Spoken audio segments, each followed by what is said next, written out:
Bismillahirrahmanirrahim. Assalamu alaikum. Welcome to Past Education System, largest online institute in Pakistan for your online entry test preparations. This is me, Tamur, and welcome to new series One Liner by Past Education System. Dear students, आप लोगों के लिए one liner series लेके आए हैं।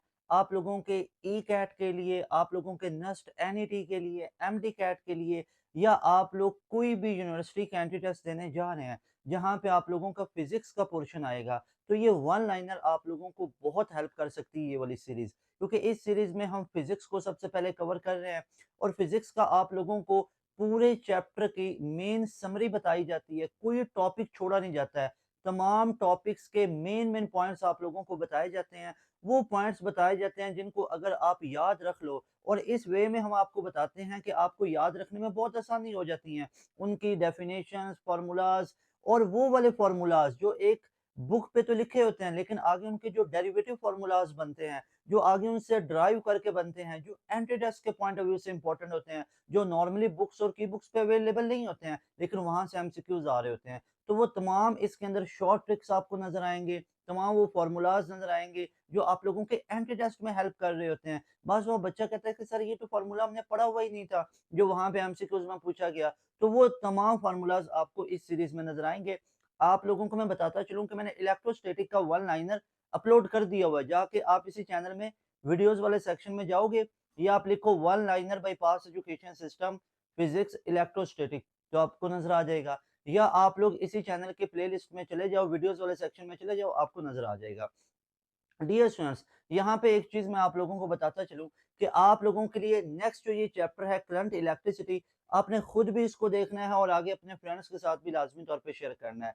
और एक और चीज, आप लोगों ने इसकी बुक रीडिंग की आपको जरूरत नहीं पड़ेगी। ये तमाम नोट्स को ही आप लोगों को इंशाल्लाह प्रोवाइड कर देंगे। आप लोग हमारे चैनल को, व्हाट्सएप चैनल को आप लोग फॉलो कर लें, आप लोगों को वहाँ पे ये तमाम नोट्स वगैरह भी इंशाल्लाह प्रोवाइड हो जाएंगे। एंड मोस्ट इंपॉर्टेंट कि अगर आप एक स्केड्यूल में तैयारी करना चाहते हो और पूरी बुक्स के आप लोग इसी तरह के नोट्स चाहते हो, आप टेस्ट सिस्टम चाहते हो, आप एक स्केड्यूल में तैयारी करना चाहते हो, तो हमारा लाइव क्लासेस होती हैं हमारे बैच के अंदर। तो हमारे बैच के हिस्सा बन जाओ। हमारे बैच में आने का फायदा ये मिलेगा कि आपको तमाम सब्जेक्ट्स के इसी तरह वन लाइनर भी प्रोवाइड होंगे और प्रीमियम लेवल के प्रोवाइड होंगे, जिनको करने के बाद आप बहुत आसानी से 180, 170, 160 नस्ट में ले सकते हो, 390 प्लस ई कैट में ले सकते हो। हमारे बच्चे 390 में जाते हैं यूईटी के ई कैट में। आप एनईडी में 95 प्लस जा सकते हो। आप इसी तरह आईबी है, लम्स है, कायदे वाम है, आप पंजाब यूनिवर्सिटी एनटीएस है, जीकी है, फास्ट है, उसमें 95% के एग्रीगेट ले सकते हो। तो अगर आप लोग ये तमाम वन लाइनर की सीरीज को देखोगे और हमारे बैच का हिस्सा बनोगे, तो बैच में आने के लिए ये ऊपर आपको कॉन्टेक्ट डिटेल शो हो रही है, हमारे बैच के समझ जाते हो। अच्छा जी, आई एम तैमूर। स्टार्ट अपना आज का वन लाइनर स्टार्ट करते हैं।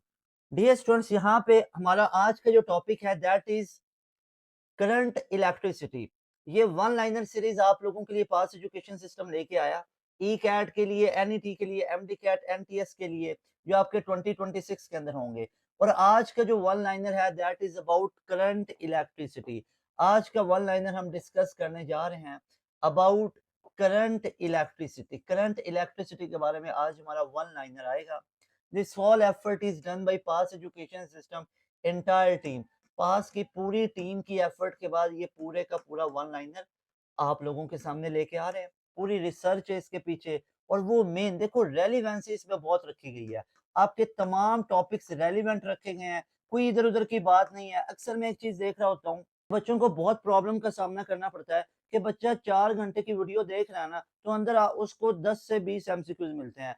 2 घंटे की वीडियो में 10-20 एमसीक्यूज मिलते हैं। तो इधर पास एजुकेशन सिस्टम पे ऐसे आपका टाइम वेस्ट नहीं होगा। हाँ, आपके पास एक ऑप्शन होता है कि आप 2x की स्पीड पे सुन सकते हो। अगर 4 घंटे की आपको वीडियो नजर आएगी ना, तो उसमें 400 से ज्यादा एमसीक्यूज आपको नजर आएंगे। हमारे जो 20 एमसीक्यूज हैं वो 20 मिनट में करवा देते हैं। तो थिंग इज कि अगर नहीं समझ आ रही तो स्लो करके भी सुन सकते हो। तो ये वाला ये नहीं होगा कि आप लोगों को कोई 8-10 घंटे की वीडियो और अंदर कोई काम की चीज नहीं है। हमारे चैनल पे आपको 15-15 घंटे की, 11-11 घंटे की वीडियोज भी नजर आएंगी, लेकिन उसमें पूरी सिलेबस को रिवाइज किया गया होगा, पार्ट 1 भी पार्ट 2 भी। तो इधर टाइम वेस्ट नहीं होगा। देखो, टाइम आपका बहुत कीमती है। अगर बच्चे को इतना वो चीजें लेके चलेंगे तो बच्चे की आदत वो बन जाती है। इधर आपको बड़े एनर्जेटिक टीचर्स नजर आएंगे, इधर आपको तमाम वीडियोस में एक कंटेंट नजर आएगा। Is that clear? यहाँ पे हम स्टार्ट करते हैं हमारा आज का वन लाइनर में करंट की तमाम चीजों को पढ़ेंगे, ईएमएफ सेल के बारे में पढ़ेंगे, रेजिस्टेंस, डिवाइसेस, पावर और बाकी मिसलेनियस टॉपिक्स उनके बारे में पढ़ेंगे। तो चैप्टर 2 है हमारा करंट इलेक्ट्रिसिटी। नॉर्मली अगर मैं आपको बताऊं ना कि करंट हम किसे कहते हैं, तो करंट बेसिक कहते हैं flow of charges. Flow of charges यानी कहीं पे चार्जेस का फ्लो है, flow of charges per unit time, यानी एक यूनिट टाइम के अंदर चार्जेस का फ्लो कितना है, इसे हम क्या बोलते हैं, इसे हम बोलते हैं इलेक्ट्रिक करंट। अब ये करंट जो चार्जेस है इस पे डिपेंड कर रहा है, जो इलेक्ट्रिक करंट है ये चार्जेस पे डिपेंड कर रहा है। अब चार्जेस तो पॉजिटिव भी हो सकते हैं, नेगेटिव भी। तो पॉजिटिव की वजह से जो करंट होगा उसको कन्वेंशनल करंट बोलेंगे, उसको कन्वेंशनल करंट बोलेंगे। और जो नेगेटिव चार्जेस यानी इलेक्ट्रॉन की वजह से होगा उसको इलेक्ट्रिक करंट बोलेंगे। Is that clear? ओके जी, कुछ बेसिक सी चीज जो आपसे डिस्कस की है। ओके, यहाँ पे सबसे पहले डेफिनेशन है कि the rate of flow of charges in circuit is defined as current. Electric current is equal to charge that flows in 1 second. Electric current is a scalar quantity. 1 ampere में इतने electrons पर second होते हैं। ये सारे MCQs हैं, देखो वो मेन सारी चीजें। इससे आपको फायदा क्या मिला? आप लोगों को अब बुक रीडिंग की जरूरत नहीं है। अब जो बुक रीडिंग करके बच्चे नोट्स निकालते थे ना, अब उसकी आपको जरूरत ही नहीं है। अब आपकी बुक रीडिंग की आदत यहाँ पे अगर है नहीं है, उसकी अब सारी टेंशन खत्म कर दी कि बुक पढ़े तो किसकी पढ़े, क्या केपीके के बोर्ड की पढ़े, सर पंजाब बोर्ड की पढ़े, या सर वो ए लेवल की पढ़े, तो समझ नहीं आती बच्चों को। तो आपके लिए ये तमाम बुक्स के मेन पॉइंट लिख दिए हैं, सारे टॉपिक्स के, इनको तैयार करके जाओ। आपको कोई बुक पढ़ने की जरूरत नहीं पड़ेगी। बट आई विल रिकमेंड, फिर भी बुक रीडिंग की आदत ना छोड़ो, बुक्स रीडिंग करो, ठीक है, बुक्स को रीड करो। लेकिन साथ में ये वन लाइनर आपको एक बहुत हेल्पिंग मटेरियल के तौर पे काम देंगे। तो 1 एम्पेयर के अंदर इतने इलेक्ट्रॉन्स पर सेकंड है, इसको याद रखो। Unit of current as you know ampere होता है, एमकेएस सिस्टम, और बाकी जो है उसमें हमारे पास एम्पेयर होता है। बाकी सिस्टम के अंदर करंट के डिफरेंट यूनिट को लिया जाता है। आगे इलेक्ट्रिक करंट क्या है? एक स्केलर क्वांटिटी है। उसके बाद नेक्स्ट हमारे पास आ जाता है, बहुत इंपॉर्टेंट पॉइंट्स है। Direction of current is from higher to lower potential, that is much much more important. याद रखो, जो डायरेक्शन ऑफ करंट होगी, ये क्या लिखा हुआ है? Direction of current is from higher to lower potential. अब हायर पॉजिटिव से नेगेटिव, और इलेक्ट्रॉन के लिए नेगेटिव से positive. Direction of current is in the direction of flow of positive charges and opposite to the direction of negative charges. अगर normally current की बात की जाए, इसको मैं हाईलाइट कर देता हूँ, that is much much more important, कि जो करंट की डायरेक्शन होगी वो फ्लो ऑफ पॉजिटिव चार्जेस के along and opposite to the direction of negative charges होती है। आगे है कि in metal electric conduction take place due to free electrons, यानी मेटल के अंदर फ्री इलेक्ट्रॉन्स की वजह से करंट पास करता है। और बाकी अगर हमारे पास इलेक्ट्रोलाइट है, इलेक्ट्रोलाइट में होते हैं पॉजिटिव चार्जेस भी, नेगेटिव चार्जेस भी, तो इसको आप लोगों ने याद रखना है। ओके जी, इसके बाद हमारे पास नेक्स्ट है कि charge moving in a circle, कि अगर कोई चार्ज सर्कल में मूव कर रहा है तो उसकी हमारे पास क्या क्या प्रॉपर्टीज होंगी। तो याद रखो, अगर हमारे पास if a charge particle of a q is moving in a circular path of radius r with constant speed v and constant frequency f, current उसके अंदर कितना होगा? That is much more important, कि अगर आप लोगों ने करंट निकालना है किसके अंदर, अगर कोई हमारे पास चार्ज पार्टिकल सर्कल में मूव कर रहा है, तो सर्कल में सर्कुलेटिंग चार्ज पार्टिकल का करंट निकाल सकते हो, I is equal to f q, और यहाँ से I is equal to v q upon 2 pi r बन जाएगा, और फ्रीक्वेंसी की वैल्यू हमारे पास v अपॉन 2 पाई आर। तो ये तमाम की तमाम बातों को याद रख लो, बहुत इंपॉर्टेंट है। करंट निकालना है, अगर कोई चार्ज पार्टिकल सर्कल में मूव कर रहा है, तो सर्कल का सर्कमफेरेंस 2 पाई आर, जितना इस पर डिवाइड करना है v के ऊपर, और अगर फ्रीक्वेंसी निकालनी है तो यहाँ से v upon 2 pi R. Is that clear? Okay जी। उसके बाद है conventional current and electric current. तो मेन इनके पॉइंट्स अब सारे आप लोग बच्चे देखते जाओ। तो यहाँ पे सबसे पहले आप लोगों को नजर आएगा कन्वेंशनल करंट। कन्वेंशनल करंट क्या होगा? Current due to positive charges, बिल्कुल ठीक है। इलेक्ट्रॉनिक करंट क्या होगा? नेगेटिव चार्जेस की वजह से। फ्लोज फ्रॉम, यानी कन्वेंशनल करंट किधर से फ्लो करता है? हायर टू लोअर, और ये लोअर से हायर में जाता है, क्योंकि पॉजिटिव को माना जाता है लोअर पोटेंशियल और नेगेटिव को higher as compare to electron. और अगर पॉजिटिव चार्जेस के लिहाज से बात करें, तो पॉजिटिव टर्मिनल हायर पे और नेगेटिव लोअर पे। Flows along the direction of field, direction of field के लॉन्ग मूव करता है। Flows against the direction of field. Is that clear? Okay जी। उसके बाद हमारे पास मेन इंपॉर्टेंट टॉपिक है, that is about drift velocity. अब ड्रिफ्ट वेलोसिटी क्या है? It is the average velocity attain by free electrons on applying external field, और इसकी वैल्यू कितनी होती है? 10⁻³ मीटर पर second. That is much more important कि ड्रिफ्ट वेलोसिटी की वैल्यू है, जो ड्रिफ्ट वेलोसिटी है वो ये है कि एक कंडक्टर है, उस कंडक्टर के अंदर से करंट पास कर रहा है, तो इलेक्ट्रॉन्स एक कांस्टेंट वेलोसिटी के साथ आगे मूव करते जाते हैं। तो ये जो इलेक्ट्रॉन्स की कांस्टेंट वेलोसिटी होती है, that is called drift velocity. अब ये ड्रिफ्ट वेलोसिटी क्या है? जो इलेक्ट्रॉन्स ऐसे एक कांस्टेंट वेलोसिटी से मूव कर रहे होते हैं किसी भी कंडक्टर में, वैल्यू है 10⁻³ मीटर पर सेकंड। Is that clear? उसके बाद हमारे पास है करंट डेंसिटी। अब जो करंट डेंसिटी है बेसिकली ये क्या है? Current flowing per unit normal area, यानी हमारे पास करंट डेंसिटी है कि flow of current per unit area, कि हमारे पास करंट की कितनी क्वांटिटी फ्लो कर रही है पर यूनिट एरिया के अंदर, इसे हम क्या बोलेंगे? करंट डेंसिटी बोलेंगे। Is that clear? Current density लिखा हुआ है, वेक्टर क्वांटिटी है, याद रखो।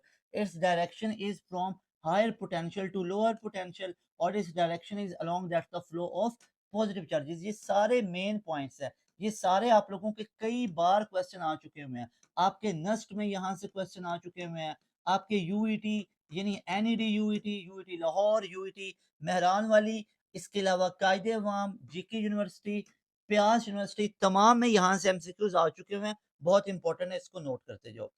उसके बाद है ओम्स लॉ। ओम्स लॉ अब क्या है? ओम्स लॉ आप लोगों ने पढ़ा हुआ है कि जितना वोल्टेज, जितना पोटेंशियल डिफरेंस होगा उतना करंट फ्लो करेगा, यानी I is directly proportional to V. ये हमारे पास ओम्स लॉ है कि current flowing through a conductor is directly proportional to the potential difference across the ends of provided physical state and temperature। ये इसको क्या रखना है? कांस्टेंट रखना है।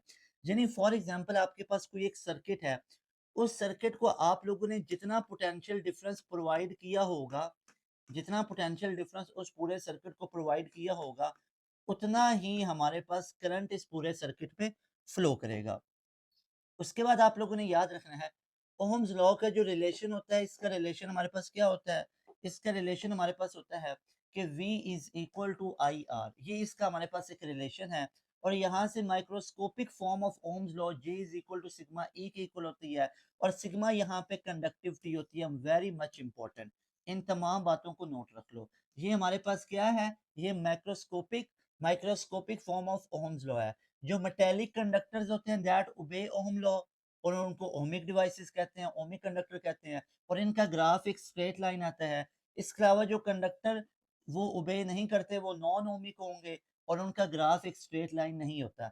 यानी ओमिक का ग्राफ एक स्ट्रेट लाइन होगा और नॉन ओमिक का ग्राफ हमारे पास एक कर्व लाइन है। अगर फिलामेंट ऑफ बल्ब की बात की जाए, स्टार्ट में ओमिक होता है, उसके बाद नॉन ओमिक हो जाता है। तो ये भी आप लोगों ने याद रखना है।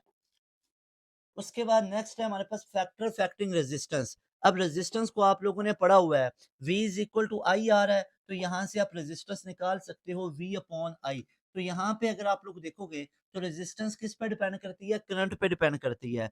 और इसके अलावा रेजिस्टेंस का एक और फार्मूला होता है, R is equal to rho L upon ए।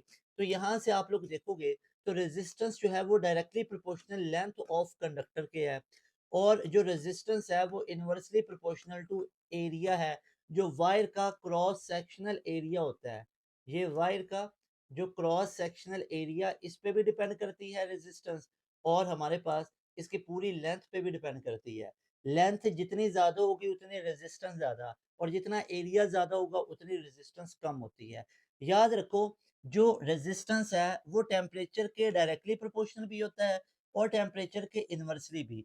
इस चीज को आप लोग ऐसे याद रखो कि ये डिपेंड करता है अल्फा के ऊपर। अब अल्फा हमारे पास होता है टेम्परेचर कोफिशिएंट।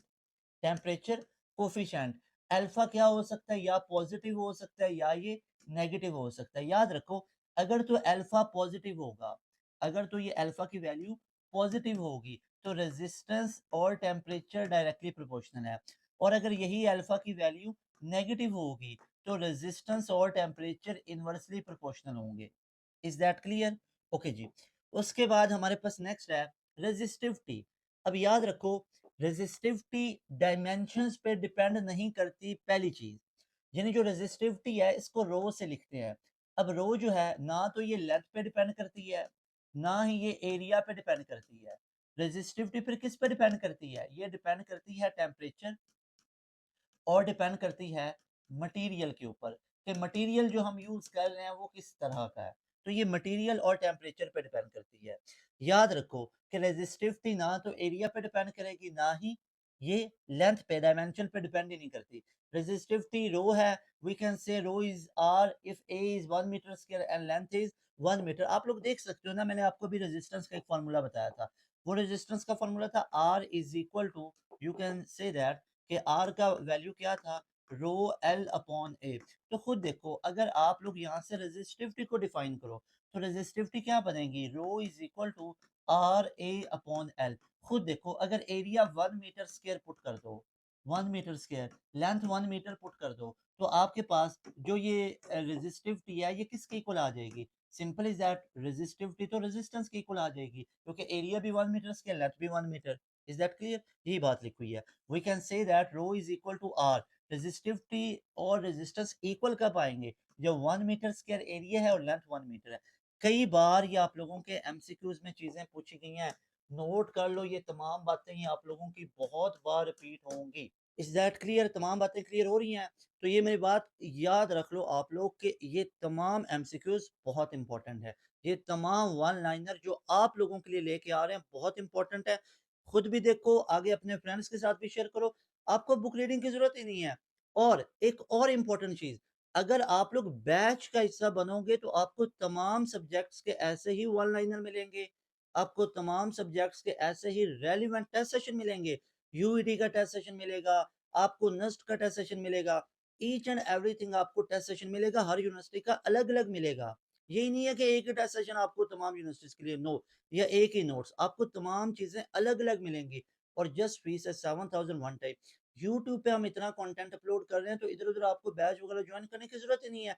अगर बैच ज्वाइन करना है तो पास एजुकेशन सिस्टम का करें, क्योंकि हमें पता है कि रेलिवेंट आपको कैसे पढ़ाना है। आप हमारे रिजल्ट चेक कर सकते हो। तो इसलिए टाइम नहीं वेस्ट करना आप लोगों ने अपना, कहीं पे एक्सपेरिमेंट नहीं करना है। सेल्फ स्टडीज में बच्चे से चीजें नहीं होती, बैच ज्वाइन करना है, ऊपर कॉन्टेक्ट डिटेल है, अभी जाके आप लोग बैच को ज्वाइन कर सकते हो।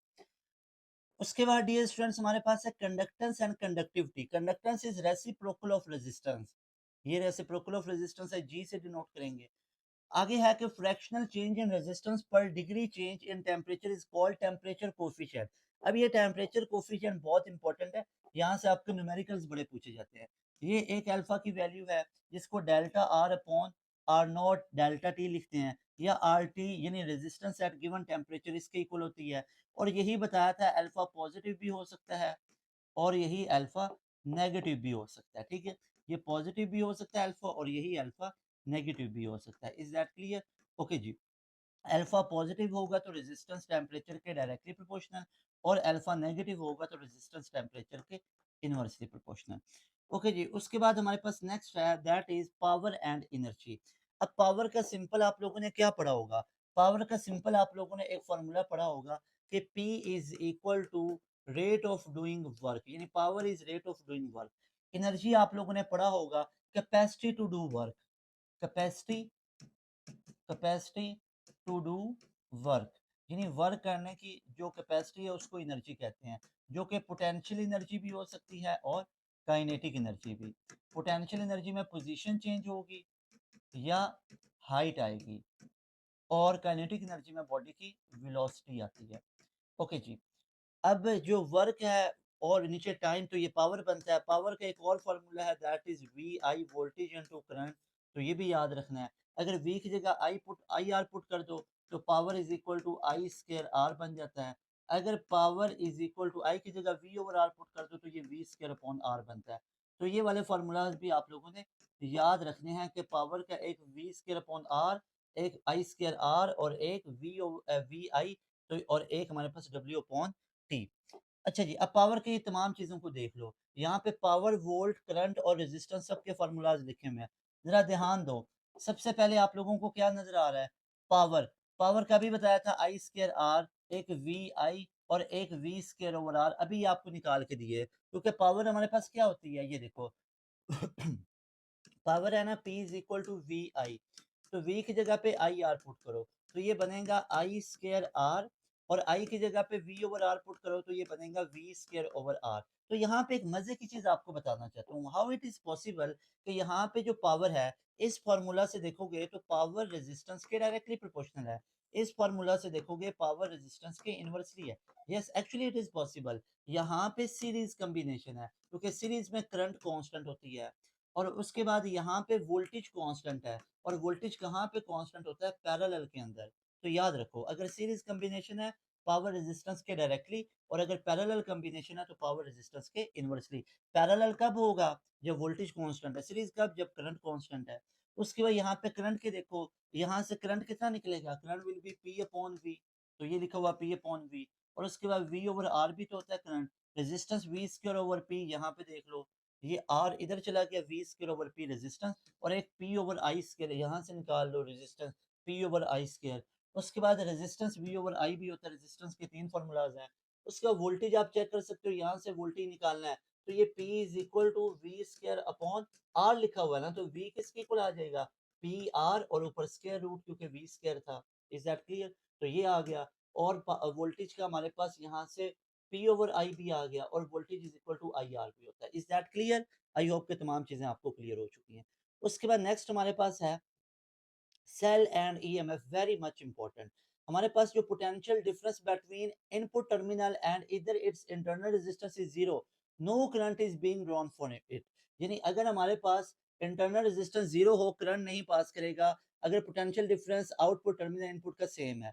आगे हम when charge carriers flow through a conductor they lose their electrical kinetic energy in doing work. अगर चार्ज कैरियर फ्लो कर रहे हैं तो वो अपनी इलेक्ट्रिकल काइनेटिक एनर्जी को लूज कर देते हैं against resistance, loss of energy is compensated by source of EMF at same rate. Again, every source of EMF has its own resistance called internal resistance. Smaller is the internal resistance of a battery it will be a source of EMF. अब ये paper में आता है कि अगर source of EMF बनाना है तो smaller resistance होगी तो वो better source of EMF होगा। तो ये आगे देखो, आगे लिखा हुआ है when current is drawn from it we can say let that EMF का फॉर्मूला हमारे पास ये पूरा बनेगा। ये ईएमएफ और टर्मिनल जो पोटेंशियल डिफरेंस है उसका एक रिलेशन है, याद रखो। आगे मेन पॉइंट्स ये वाले हैं, अगर अभी तक चीजें भूल गई तो ये वाली लाजमी याद रखो।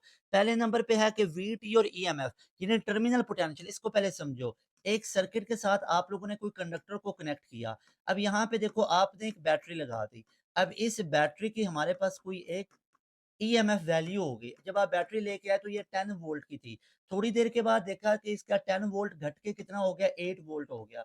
तो ये जो 8 वोल्ट हुआ ना ये टर्मिनल पोटेंशियल है, और ये इसकी ईएमएफ थी। तो अब वो कह रहे हैं कि ये टर्मिनल और ईएमएफ कब होगी, जब ओपन सर्किट है, भाई करंट पास ही नहीं किया, वोल्टेज आया हुआ ही नहीं है। उसके बाद है कि हमारे पास टर्मिनल पोटेंशियल डिफरेंस ईएमएफ के तब भी इक्वल होगा जब इंटरनल रेजिस्टेंस ही जीरो है, यानी इस जो हमने सर्किट में एक चीज लगाई हुई है उसकी कोई रेजिस्टेंस नहीं है, बैटरी की रेजिस्टेंस नहीं है। टर्मिनल पोटेंशियल डिफरेंस ईएमएफ से छोटा कब होगा, I R except when one battery charge, यानी जब बैटरी की चार्जिंग हो रही होती है तो टर्मिनल पोटेंशियल डिफरेंस ये हमारे पास, and the other EMF is called the potential difference in its effect, maximum power is delivered when R is equal to capital are.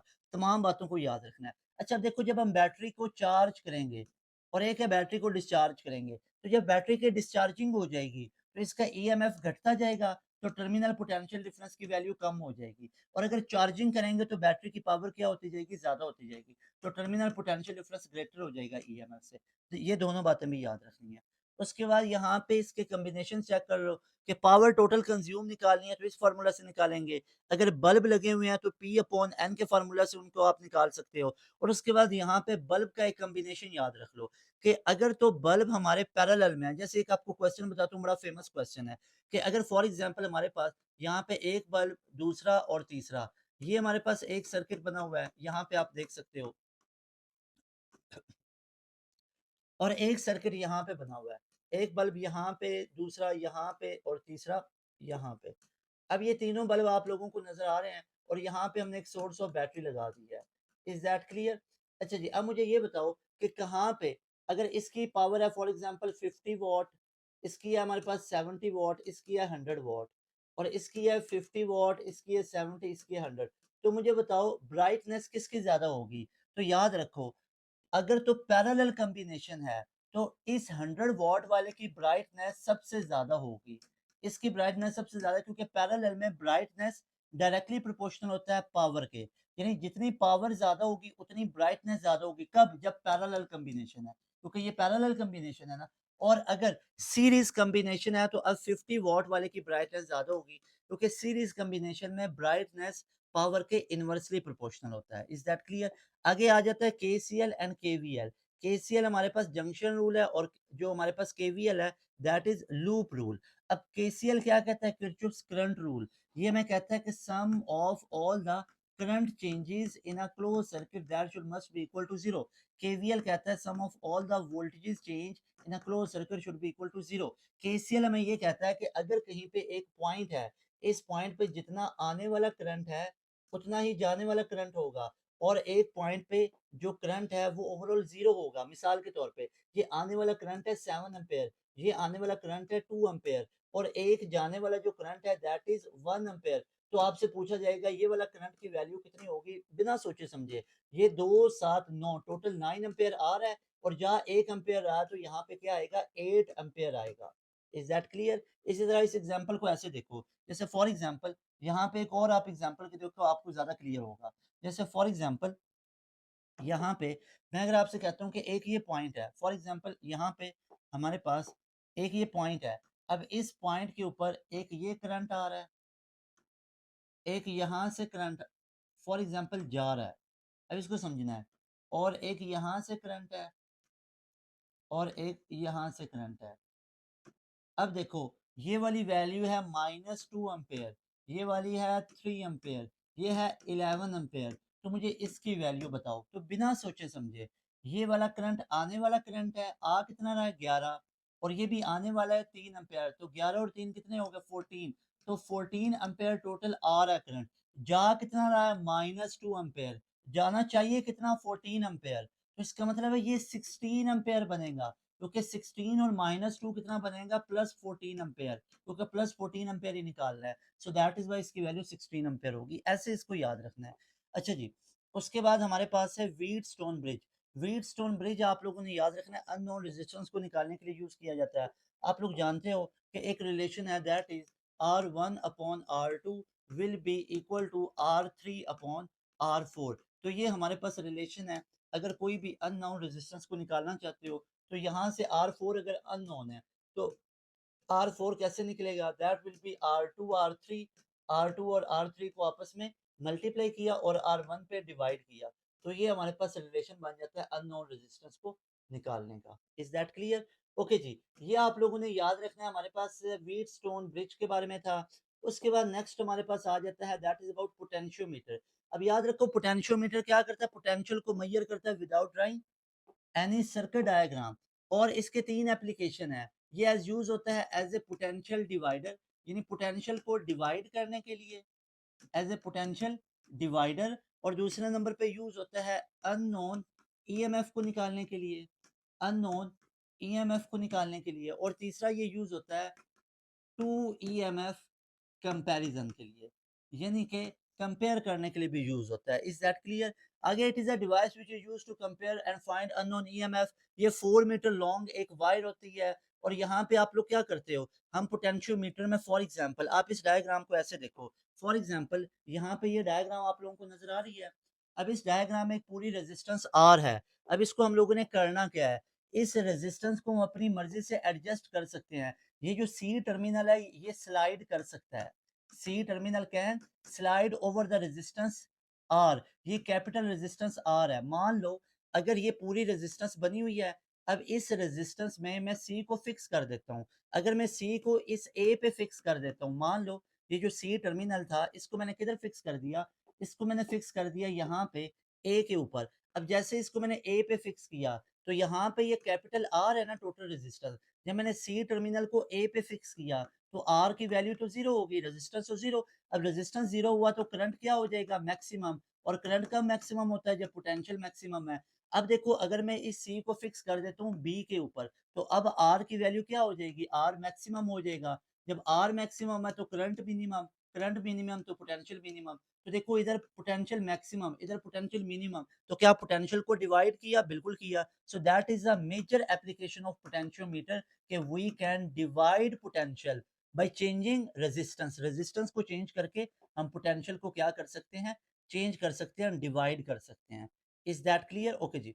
उसके बाद हमारे पास है इसका principle, voltage across any length of a wire of a uniform area of cross sectional is directly proportional, यानी voltage जो होता है वो एरिया के डायरेक्टली प्रोपोर्शनल आएगा। उसके बाद रेजिस्टेंस इन कॉम्बिनेशन, अब देखो रेजिस्टेंस के हमारे पास दो कॉम्बिनेशन है, एक सीरीज कॉम्बिनेशन है और एक पैरेलल है। आप लोग जानते हो सीरीज के अंदर आर इक्विवेलेंस कैसे निकाली जाती है? सबको सम करके, सारी रेजिस्टेंसेस को सम करके निकाला जाता है। और उसके बाद पैरेलल के अंदर क्या होता है? 1/r equivalence will be equal to 1/r1 plus 1/r2 plus 1/r3 up to so on. अच्छा, एक और चीज याद रखो कि अगर हम बात करें, हमने आर इक्वलेंस निकालनी है for n number of resistances, तो वो एन आर के इक्वल आ जाएगी अगर वो सीरीज के अंदर है। तो अगर हमारे पास 100,000 2000 1 मिलियन अगर इतने रेजिस्टेंस किस पे लगे हुए हैं, अगर इतने रेजिस्टेंस पैरेलल में लगे हुए हैं, तो फिर आर इक्वलेंस निकालने का क्या फॉर्मूला होगा? R upon n. इसको आप लोगों ने याद रखना है। और अगर दो रेजिस्टेंस लगे हुए हैं पैरेलल में, दोनों की रेजिस्टेंस अलग अलग है, तो फिर आर इक्वलेंस निकालने का एक शॉर्टकट भी होता है कि ऊपर आप लोगों ने मल्टीप्लाई करना है और नीचे आप लोगों ने ऐड करना है। Is that clear? ये भी आप लोगों ने याद रख लेना है। अच्छा जी, उसके बाद हमारे पास series combination one path for current होता है और यहाँ पे more than one path for flow of current है, इसलिए करंट डिवाइड हो जाती है। सीरीज में करंट सेम रहता है और चार्ज भी same current through the circuit. यहाँ पे आपको पता है पैरेलल में वोल्टेज सेम रहता है, करंट डिवाइड हो जाती है।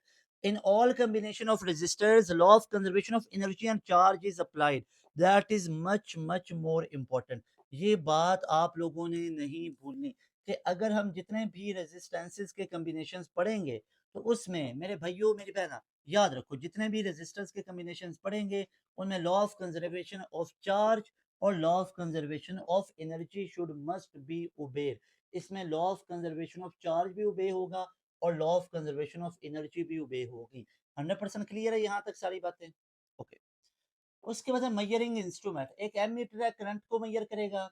वोल्ट मीटर पैरेलल लगता है, हाई रेजिस्टेंस होती है, लो इसकी रेजिस्टेंस एमीटर की। गैल्वानोमीटर डिटेक्ट करता है करंट और वोल्टेज को। मेन बातें देखो, एमीटर करंट को मेजर करेगा, सीरीज में लगता है, लो रेजिस्टेंस होती है वो, जिसको शंट कहते हैं। वोल्ट मीटर पैरेलल लगता है, हाई रेजिस्टेंस है जो कि गैल्वानोमीटर के साथ सीरीज में लगेगी। और शंट रेजिस्टेंस पैरेलल लगती है गैल्वानोमीटर में। ओवरऑल एमीटर क्या लगती है? अच्छा जी, उसके बाद हमारे पास नेक्स्ट है, that is conversion of galvanometer. Ammeter में कन्वर्ट करने के लिए पैरेलल में एक शंट रेजिस्टेंस लगाई जाती है, वोल्ट मीटर में करने के लिए आप लोगों ने एक सीरीज में रेजिस्टेंस लगानी है। एमीटर की रेजिस्टेंस लो, वोल्ट मीटर की रेजिस्टेंस हाई। उसके बाद पावर ट्रांसमिशन, पावर लॉस का फॉर्मूला आई स्क्वायर आर, ये वोल्टेज को मिनिमाइज उसके लॉस को कर रहा होता है। That's it. और सुपर कंडक्टर क्या है? Zero resistance below critical temperature होती है। ऑन्स ने इसको डिस्कवर किया था, when temperature of conductor fall the amplitude of vibration of its latest atom decreases and hence resistance and resistivity both decreases. यानी आप लोगों ने क्या किया? टेम्परेचर अपने लोगों ने बढ़ाया तो इनकी रेजिस्टेंस कम हो जाती है। क्यों? क्योंकि ये सुपर कंडक्टर है, नेगेटिव टेम्परेचर कोफिशिएंट है। कुछ इंपॉर्टेंट यहाँ पे है, करंट का सिंबल आई, रेजिस्टेंस आर, रेजिस्टिविटी रो, कंडक्टिविटी सिग्मा, पावर पी और ईएमएफ ई। यूनिट देख लो, एम्पेयर करंट का, रेजिस्टेंस का ओम, रेजिस्टिविटी ओम मीटर, और कंडक्टिविटी चेक करो। कंडक्टिविटी क्या होता है? रेजिस्टिविटी का उल्टा होता है, पर ओम पर मीटर। उसके अलावा power what, EMF volt. Is that clear? अच्छा जी, ये था हमारे पास सारे का सारा वन लाइनर करंट इलेक्ट्रिसिटी का। I hope you got this lecture. आप तमाम स्टूडेंट को ये लेक्चर क्लियर हुआ। एक चीज मैं बार बार बताता हूँ, you all are passions, but true passion कौन होंगे? जो बैच का हिस्सा बनेंगे। क्योंकि मैं एक चीज आपको बताता हूँ कि यूट्यूब पे आप लोग हमारी क्वालिटी ऑफ कंटेंट चेक करो, जिस लेवल का कंटेंट आपको लेके आ रहे हैं।